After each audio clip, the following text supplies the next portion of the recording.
सब कहने के योग्य नहीं होती है, पर आपका विश्वास दृढ़ होवे इसके लिए हम निवेदन कर रहे हैं। हमारे एक संत हैं त्यागी जी, झंकारेश्वर दास जी, जो पीपा पीठ के आचार्य हैं। इस समय झालावाड़ राजस्थान में पीपा जी के स्थान पर विराजमान, बहुत अच्छे महात्मा हैं। तो पुरुषोत्तम मास था, अपने राम और वो त्यागी जी दोनों वृंदावन की दंडोती कर रहे थे। तो अब तो सब पक्का रोड बन गया, उसमें पक्का रोड नहीं था, कच्चा था और बड़ा रज का बड़ा सुख था। तो रात्रि को परिक्रमा आरंभ करते, तो शाम को भूख वैसी लगी नहीं थी, खाली जल पी लिया और मन में ये सोचा कि कुछ खा पी के करेंगे तो तकलीफ होगी दंडोती में, तो भोजन किया नहीं, शाम को कुछ पाया नहीं, थोड़ा पानी पिया था। अब पानी तो 2-4 बार गए और जैसी आराम। और फिर दंडोती में तो मेहनत लगती है, जो दंडोती की है वो तो जानते हैं, बढ़िया रज में लौटने का अवसर मिलता है। तो अब रात्रि को परिक्रमा दे रहे हम और त्यागी जी, 2 मूर्ति। और अब तो यहाँ से श्याम कुटी से लेके वहां मनमोहन कुटी तक सब स्थान बन गए, उसमें कोई स्थान नहीं थे, रज थी और खेत थे दोनों तरफ, कोई आश्रम नहीं थे। मनमोहन कुटी थी और शेधर श्याम कुटी थी, बीच में कुछ नहीं था। फिर उधर एक चामुंडा की तरफ रास्ता चला जाता, फिर उधर बैरागी बाबा और गोरे दाऊ जी और नीम करोरी बाबा, इनके स्थान थे। इसके पहले भी कोई बीच में गोपाल खार के पहले कोई स्थान नहीं था। आप लोगों ने भी देखा होगा, बहुत पुरानी बात तो नहीं। तो इतनी जोर की भूख लगी, रंग जी का घंटा बजा, 1 आवाज सुनाई पड़ती बहुत दूर तक, 1 बजा रात्रि को। इतनी जोर की भूख कि शायद अब तक के जीवन में इतनी भूख हमें कभी नहीं लगी, लगे प्राण निकल जाएंगे भूख के मारे। हमने कहा कि त्यागी जी हम तो बिल्कुल चल नहीं सकते, बहुत जोर की भूख लग रही है, कहीं से रोटी लाओ। बोले महाराज जी 1 बज रहा है, कहाँ से रोटी ला मैं? हमने कभी मांगे तो है नहीं, पर तुम मांग लाओ, हम तो चल भी नहीं सकते। तो 1 बजे रात को किसको जगाओगे, कौन ब्रजवासी खटखटाओगे? बोले लेकिन कोई बात नहीं, आप दुखी मत हो, हम लाते हैं रोटी। तो वो चले, तो कुत्ता भौंके बड़ी जोर। कुत्ता भौंके तो हंसाने के लिए नहीं बोल रहे हैं, साधुओं की पुरानी कहावत है, साधु के हैं दुश्मन 4, साधु के हैं दुश्मन 4, कांटा कुत्ता बामन नार। अब इसकी व्याख्या नहीं करेंगे। तो महाराज बोले महाराज रोटी तो मिलेगी नहीं मिलेगी, कुत्ता खा जाएंगे, तो रहने दो, चलो कोई बात नहीं। फिर आगे चले थोड़ा, बोले थोड़ा तो चलो, तो थोड़ा आगे चले तो एक पीलू के झाड़ के नीचे एक महात्मा दिखाई पड़े। शरीर पर केवल एक लंगोटी थी, एकहरा दुबला पतला शरीर था, जटा बांधे हुए थे और एक करुआ में पानी था। लता के नीचे महात्मा बैठे। तो जैसे हम लोग उनके पास पहुंचे तो उन्होंने कहा बालक भगवान थोड़ा विश्राम कर लो। विश्राम कर लिया। फिर बोले कि कुछ खा लो, पानी पी लो, भूखे हो। भूखे तो थे ही, सच्ची बात थी। तो त्यागी जी ने तो जल पिया और अपने राम को तो बड़ी जोर भूख लग रही थी। आप थोड़ा विश्राम कर लो। विश्राम कर लिया। फिर बोले कि कुछ खा लो, पानी पी लो, भूखे हो। भूखे तो थे ही, सच्ची बात थी। तो त्यागी जी ने तो जल पिया और अपने राम को तो बड़ी जोर भूख लग रही थी। आप आश्चर्य मानेंगे, रात्रि को लगभग 1:30 बज रहा होगा, गरम गरम रोटी, टिक्कड़ मोटा पानी वाली रोटी गरम, खूब चकाचक घी लगा हुआ और टेंटी का अचार कपड़े में से खोल के दी महात्मा ने, जैसे अभी सिक्के आई हो।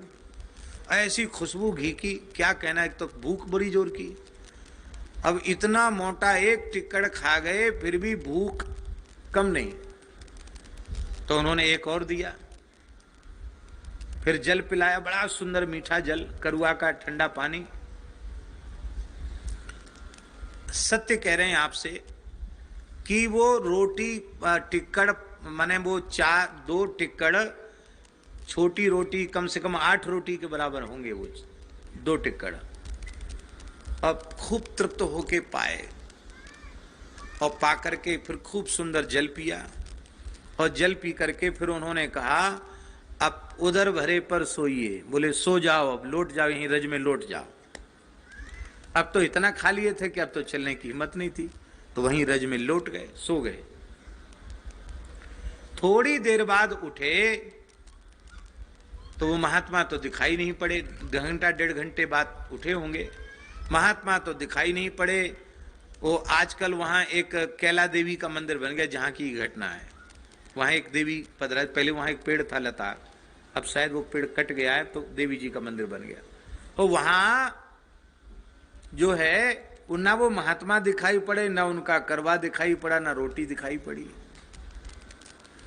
तृप्ति खूब हुई। इसके बाद फिर परिक्रमा करके आगे बढ़े।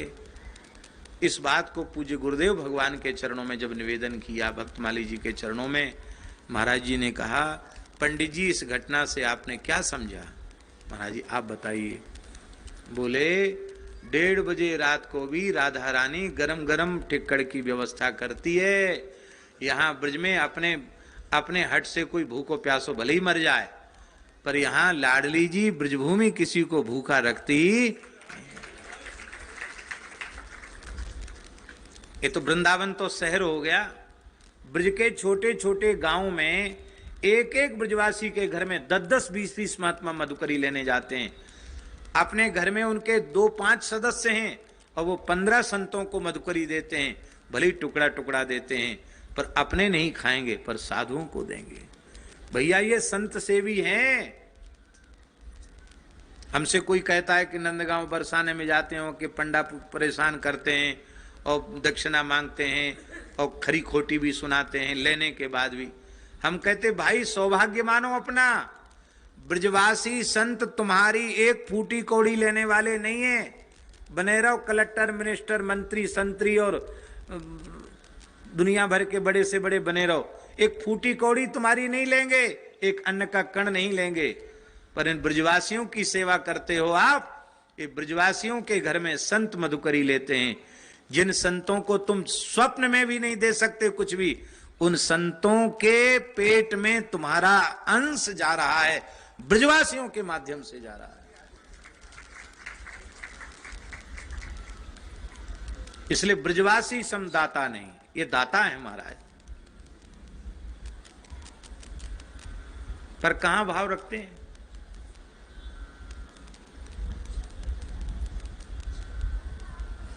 हमने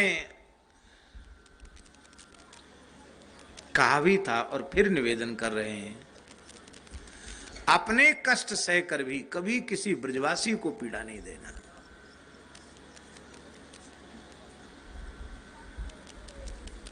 निर्विदिष्टम ही भुज्यते। हमें कोई प्रतिकूलता आई और हम उसका परिणाम, हमारा अपना प्रारब्ध है, किसी को दोष मत दो। यदि ब्रज में रहकर ब्रजवासी के प्रति भाव नहीं रखा, ब्रजवासी का मतलब केवल मनुष्य नहीं, ये लता पता कीट पतंग ये सब ब्रजवासी हैं।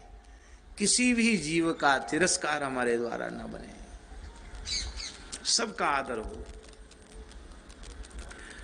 हमसे करोड़ गुनी भाग्यशाली यहां की चींटी है, यहां की रज में पैदा हुई है। हम उतने भाग्यशाली नहीं, हम यहां की चींटी के बराबर भी नहीं है। ये सामान्य है। हमारी आंखें नहीं है इसलिए हमको दिखता नहीं है। श्री वृंदावन बिहारी लाल की। करोड़ों करोड़ों माताओं में जो वात्सल्य करोड़ों जन्मों में मिला है, वो वात्सल्य भी ब्रजभूमि के वात्सल्य के आगे कुछ नहीं है। ब्रजभूमि में बड़ा वात्सल्य है। इसलिए हे ब्रज वसुंधरे, हे श्री वृंदाटवी, आपके आश्चर्यमय प्रभाव का स्मरण लक्ष्मी जी करती हैं। दर्शन आप लोगों में से बहुत से लोगों ने किया होगा। श्री हरे राम बाबा हमारे महाराज जी के संग लगभग 50 वर्ष तक रहे। विलक्षण यहां बाबा के पास भी खूब आते थे। गिरिराज जी रहते तो बाबा के पास भी खूब आते।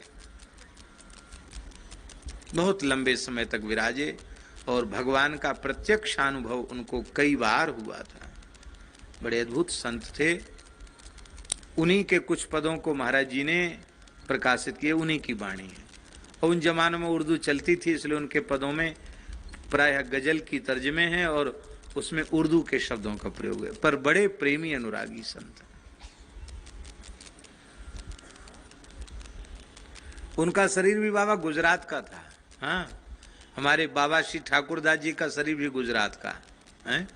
देसाई विप्र कुल में उनका जन्म। और ये हरेराम बाबा जिनकी चर्चा हम कर रहे, इनका भी जन्म गुजरात का था, बड़ौदा का था। और ये भी विप्र परिवार के थे। बड़े अद्भुत संत थे। कैसा होता है संतों का जीवन। एक घटना से उनके चित्त में वैराग्य हुआ और फिर ऐसे साधु बने कि क्या कहना। अद्भुत जीवन, अनपुन जीवन। बचपन में एक महात्मा आए, छोटे ही थे। इनके पिताजी से बोले, पिताजी का नाम पंडित बंशीधर शर्मा था। बड़े आदमी थे, उस जमाने के बड़े जमींदार थे। हाँ, राजस्व वसूलते थे वो। 36 लाख टैक्स वसूलते थे। कितना? और उसमें से 16 लाख बड़ौदा स्टेट में जमा करते थे, बाकी बचा हुआ इनको मिलता था। इतने बड़े थे वो जमींदार। ये राजा ही थे एक तरह के। और दो पत्नियों में एक ही बहनें थी दोनों, उनमें एक अकेले बाबा थे और छोटे थे, 12-13 साल के रहे होंगे। एक महात्मा आए, सियाराम बाबा। बोले, वो सिद्ध महात्मा थे। बोले, तुम अपने बालक को दे दो, जंगल में एक हनुमान जी का चोला चढ़ाने जाएंगे। उस समय बड़े लोगों के यहाँ गाड़ी हुआ करती थी, अंग्रेजी शासन था। गाड़ी में बिठा, पिताजी ने गाड़ी कर दी, सारा सामान चोला चढ़ाने का सब सामान दे दिया। वहाँ जंगल में गए, कुआं था, वहाँ स्नान किया। एक शिला को जल चढ़ाया और वहाँ से कोई आकृति नहीं थी, हनुमान जी की शिला ही थी। बोले, इसमें हनुमान जी विराजते हैं। और स्नान करा के और चूल्हा चढ़वाया। चूल्हा चढ़वा के बोले, कीर्तन करो। तो कीर्तन करने लगे। कीर्तन करते करते हनुमान जी साक्षात प्रकट हो गए। तो बड़े प्रसन्न हुए। हनुमान जी को प्रणाम किया उन संत जी ने और इनसे कहा कि तुम भी करो, बालक प्रणाम करो, महाराज को प्रणाम करो। हनुमान जी को इन्होंने भी प्रणाम किया। डरो नहीं, प्रणाम करो। तो हनुमान जी ने प्रसन्न होकर कहा कि बालक क्या चाहिए, हम प्रसन्न हैं तुम्हारे ऊपर। तो बोले, बहुत जोर की भूख लग रही है, भोजन चाहिए। माने ऐसे छोटे बालक थे कि उनको ये नहीं था कि भगवान की भक्ति मांगना चाहिए, उनको जोर की भूख लग रही है, हमको भोजन चाहिए। तो हनुमान जी बहुत हंसे और उन महात्मा ने कहे, क्या मांग लिया, भगवान की भक्ति मांगनी चाहिए। नहीं, हमको तो भूख लगी है, भोजन चाहिए।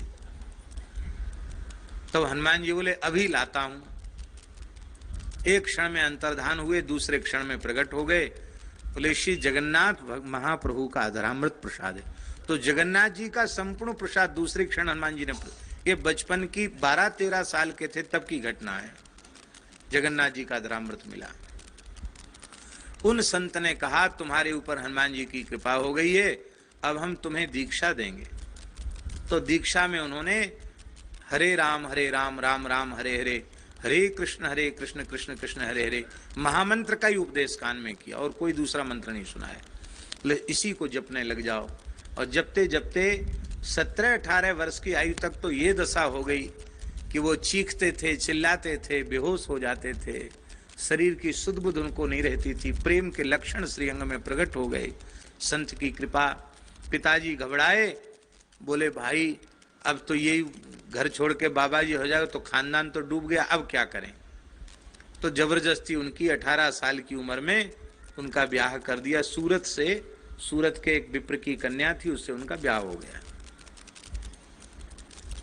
पर आप ऐसे भजन में लगे थे और संसार से ऐसे अनभिज्ञ थे कि उनको यही पता नहीं होता था कि विवाह के बाद संतान उत्पन्न भी होती, कैसे होते। वो तो भगवान भेज देते हैं। पत्नी से बात तक नहीं करते, उनको पता ही नहीं था कुछ भी। ऐसे संसार की काई उनको लगी ही नहीं थी, ऐसे महात्मा थे। तो उनके घर में पुरोहित जी आते थे, उन पुरोहित जी से जैसे तैसे उनको ज्ञान कराया गया और तब भगवत कृपा से इनको समझ में आया कि जब तक पुत्र नहीं होगा तब तक हमें हमारा संसार छूटेगा नहीं। तो रोकर ठाकुर जी से प्रार्थना किया कि बस है जाए, इनका वंश चल जाए और हम जहां के हैं वहां हम पहुंच जाएं। एक पुत्र हुआ 22 वर्ष की आयु में। अभी पुत्र 4 महीने का ही था, एक घटना घट गई।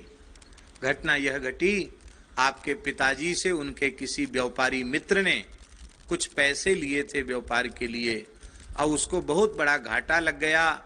उसकी हालत इतनी खराब हो गई कि वो पैसे देने की हालत में नहीं रहा। होता है व्यापार में ऊंच नीच हो जाता है। उनके पिताजी ने कहा तू ब्याज भी नहीं देता, मूल तो दे ही नहीं रहा है, हम सरकार से शिकायत करके तेरी सब संपत्ति कुड़क कराएंगे, मकान वकान सब कुड़क कराएंगे और जेल में डलवाएंगे। बड़ा कठोर शासन था उस जमाने में। उसने व्यथित होकर निश्चित किया कि मैं जहर खा के मर जाऊंगा पर हम प्रतिष्ठा को नहीं गंवाएंगे। तो जहर लाकर परिवार सहित जहर खाकर मरने की तैयारी कर ली। उसी परिवार का बालक इनका मित्र था। उन्होंने कहा आज चलोगे नहीं थोड़ा घूमने? बोले आज हमारे घर में तो भोजन नहीं बना है, हम लोग सब मरने वाले हैं। अच्छा कैसे? घर में गए तो सारी बात की जानकारी हो गई। भक्त तो थे ही, हृदय व्यथित हो गया। बोले हम पिताजी को समझाते हैं। बोले धनी मानी लोग, उनका इष्ट देवता तो पैसा ही होता है, तुम्हारे पिताजी समझेंगे नहीं, मित्र तो हमारे भी हैं वो, पर पैसे के मामले में किसी की बात वो सुनेंगे नहीं। तब आपने कहा कि तुम मरो मत, हम सूर्यास्त होने के पहले पहले धन की व्यवस्था करते हैं। आप गए, रो रहे थे। पत्नी ने पूछा क्यों रो रहे हो जी? सारी बात बताई। बोले मेरा तो जीवन कलंकित हो जाएगा, ऐसे धन को लेके हम क्या करेंगे? एक पूरा का पूरा परिवार जहर खा के मर रहा है। तब पत्नी ने कहा कि आप रो मत, मैं अपने संपूर्ण आभूषण दे देती हूँ। उस जमाने के जवाहरात के आभूषण थे, आप बेच आए और उससे जो पैसा आया मैं ब्याज के वो सारा पैसा उस व्यक्ति को दिया। उसने रात्रि में ही आकर के इनके पिताजी को सारा पैसा दे दिया। पर पिताजी तो पिताजी थे, उनकी खोपड़ी ठनकी कि आज कल तक खाने को नहीं था, दिवालिया हो रहा था और इतना पैसा मैं ब्याज के कहां से आया इसके पास? पता लगाया तो पता चल गया बाजार में किसने पैसा दिया, बाजार में भी किसी ने पैसा नहीं दिया। तब कहां से आया? तो पता चला कि ऐसे ऐसे आभूषण बिके थे उससे। तब पिता पुत्र की ठनी। बोले तुमने उसकी प्रतिष्ठा तो बचाई पर हमारी घर की बहू के गहने बाजार में बिक गए, तुमने हमारी प्रतिष्ठा को तो धूल में मिला दिया। बहुत कहा सुनी हुई। अंत में पिताजी ने कहा, आपने कहा कि पिताजी वो लोग मर रहे थे। बोले दुनिया मरे, इससे क्या लेना देना? तो बोले हमने आपका धन नष्ट नहीं किया, वो तो हमारी पत्नी के आभूषण थे। उन्होंने कहा जब तक मैं जिंदा हूं तब तक सब कुछ मेरा है। ये पिताजी के मुंह से निकल गया। आपने कहा अच्छा हुआ, हमारा भ्रम टूट गया। हम सोचते थे मेरा है, मेरे तो केवल ठाकुर जी हैं और उनका नाम है। आप अपने पास रखो। और उसी रात्रि को आपने अपनी पत्नी से रो करके कहा कि अब हमें रोकोगी तो मेरे प्राण छूट जाएंगे। धन्य है उस देवी ने। 4 महीने का बालक गोद में था। कहा आप प्रसन्न होकर वृंदावन की ओर प्रस्थान करें और मैं जीवन पर्यंत अत्यंत संयम सदाचार पूर्वक रह करके आपकी इस धरोहर को पालूंगी पोसूंगी और मैं आपके पिता माता की भी सेवा करूंगी, आप प्रस्थान करो। उसी रात्रि को आपने ग्रह त्याग किया और उसके बाद जीवन में गुजरात की सीमा में नहीं गए। ऐसे विरक्त थे महाराज, ऐसे वे संत। उनका ये पद है, उनकी चर्चा हमें याद आ गई। ऐसे वे संत। और महाराज जी घूमते ही रहते थे, एक जगह ठहरते नहीं थे। उनका पैर टूट गया, कूल्हा टूट गया। बुंदेलखंड में थे, गांव में गिर गए, कूल्हा टूट गया। महाराज जी के पास पत्र आया तो महाराज जी ने पत्र पढ़कर कहा, चलो ठाकुर जी की, राधा रानी की बड़ी भारी कृपा हो गई। तो हमको बड़ा खराब लगा। हमने कहा महाराज जी बाबा का तो पांव टूट गया, आप कहते राधा रानी की कृपा हो गई। महाराज जी बोले इसका मतलब है ठाकुर जी ब्रज में बुला रहे हैं, अब टूट गया पांव, कोई सेवा तो करेगा नहीं। तो बाबा की जहां जहां थोड़ी आशा है वहां घूम फिर के यहीं आएंगे बाबा, महाराज जी बोले। और अब उनको वृंदावन की रज प्राप्त होगी, महाराज जी ने कहा। और ऐसा ही हुआ, बाबा आ गए और अंतिम क्षण तक वृंदावन वास करके वृंदावन की रज उन्होंने प्राप्त की। श्री वृंदावन बिहारी जय।